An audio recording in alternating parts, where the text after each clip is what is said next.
Bacaan pertama. Pembacaan dari Hosea bab 14 ayat 2 sampai 10. Kepada buatan tangan kami takkan berkata lagi, ya Allah kami. Bacaan dari nubuat Hosea. Bertobatlah hai Israel kepada Tuhan Allahmu, sebab engkau telah tergelincir karena kesalahanmu. Datanglah membawa kata-kata penyesalan dan bertobatlah kepada Tuhan. Berserulah kepadanya, ampunilah segala kesalahan, sehingga kami mendapat yang baik. Maka kami akan mempersembahkan pengakuan kami. Asyur tidak dapat menyelamatkan kami. Kami tidak mau mengendarai kuda dan takkan berkata lagi kepada buatan tangan kami, ya Allah kami, karena engkau menyayangi anak yatim. Beginilah firman Tuhan. Aku akan memulihkan mereka dari penyelewengan. Aku akan mengasihi mereka dengan sukarela, sebab murkaku telah surut daripada mereka. Aku akan menjadi seperti embun bagi Israel. Maka ia akan berbunga seperti bunga bakung, dan akan menjulurkan akar-akarnya seperti pohon hawar. Ranting-rantingnya akan merambak semaraknya, akan seperti pohon zaitun, dan berbau harum seperti yang di Libanon. Mereka akan kembali dan diam dalam naunganku. Mereka akan tumbuh seperti gandum. Mereka akan berkembang seperti pohon anggur yang termasyur, seperti anggur Libanon. Efraim, apakah lagi sangkut pautku dengan berhala-berhala?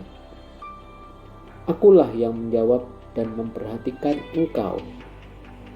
Aku ini seperti pohon sanubar yang menghijau. Daripadaku engkau mendapatkan buah. Siapa yang bijaksana, biarlah memahami semuanya ini. Siapa yang budiman, biarlah mengetahuinya. Sebab semua jalan Tuhan adalah lurus, dan orang benar menempuhnya. Tetapi pemberontak tergelincir di situ. Demikianlah sabda Tuhan.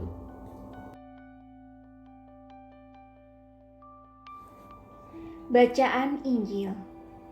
Inilah Injil suci menurut Matius bab 10 ayat 16 sampai 23. Bukan kalian yang akan berbicara, melainkan Roh Bapamu. Pada suatu hari, Yesus bersabda kepada ke-12 murid-Nya, lihat, aku mengutus kalian seperti domba ke tengah-tengah serigala. Sebab itu, hendaklah kalian cerdik seperti ular dan tulus seperti merpati.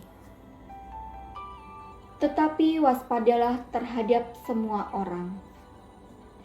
Sebab ada yang akan menyerahkan kalian kepada majelis agama, dan mereka akan menyesah kalian di rumah ibadatnya. Karena aku, kalian akan digiring ke muka para penguasa dan raja-raja sebagai suatu kesaksian bagi mereka dan bagi orang-orang yang tidak mengenal Allah. Apabila mereka menyerahkan kalian, janganlah kalian khawatir akan bagaimana dan akan apa yang harus kalian katakan, karena semua itu akan dikurniakan kepadamu pada saat itu juga. Karena bukan kalian yang akan berbicara, melainkan Roh Bapamu.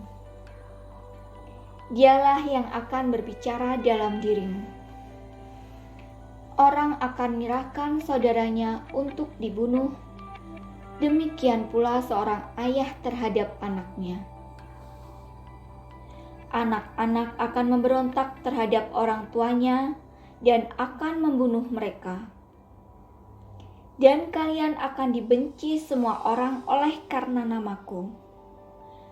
Tetapi barang siapa bertahan sampai pada kesudahannya akan selamat. Apabila mereka menganiaya kalian di suatu kota, larilah ke kota yang lain.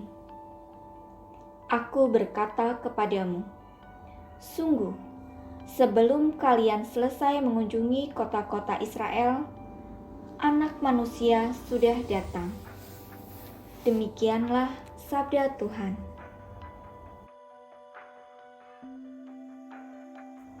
Renungan.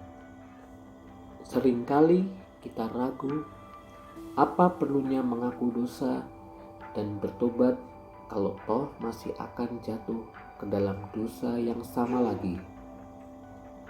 Namun, menunda-nunda pertobatan sama artinya dengan memelihara kebiasaan buruk yang kian lama kian mengakar hingga sulit dicabut kembali. Tentu tak ada jaminan bahwa sesudah pertobatan kita tak akan tergelincir ke dalam dosa serupa lagi. Tetapi, bila kita sendiri memilih menunda pertobatan dan menutup pintu hati kita terhadap rahmat pengampunan, hidup kita tidak akan berkembang dan berbuah. Bangsa Israel juga berulang kali tergelincir dengan mengingkari perjanjian dengan Allah. Walau geram, namun Allah selalu di sana, terjaga dan siap mengampuni, bahkan sebelum umatnya itu berbuat dosa. Jika tiap kali jatuh Israel bangkit dan bertobat, mereka akan kembali diam dalam naunganku dan tumbuh seperti gandum. Mereka akan berkembang seperti pohon anggur. Hosea 14 ayat 8. Kita tak perlu mengeraskan hati dan menutup pintu pengampunan bagi mereka yang memusuhi kita.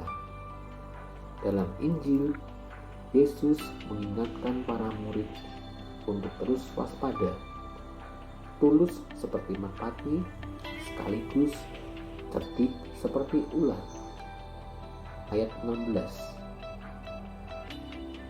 Tidak selalu kesaksian kita akan kebenaran, kejujuran, keadilan, dan kesucian itu diterima dan disenangi semua orang. Bahkan karenanya kita kadang dibenci, dimusuhi, dituduh macam-macam, atau diancam. Kita percaya pada penyertaan Roh Kudus dan memegang erat janji Allah bahwa kendati kamu akan dibenci semua orang oleh karena namaku, tetapi orang yang bertahan sampai pada kesudahannya akan selamat. Ayat 22. Teruslah berbuat kebaikan walau dicibir orang atau dicurigai. Lakukanlah apa yang baik karena itu baik. Orang yang bertahan dalam kebaikan sampai pada kesudahannya akan selamat. Tuhan, ampunilah kedegilan hati kami dan ampunilah mereka yang menentang kami. Semoga kami tetap tekun dalam kebaikan. Amin.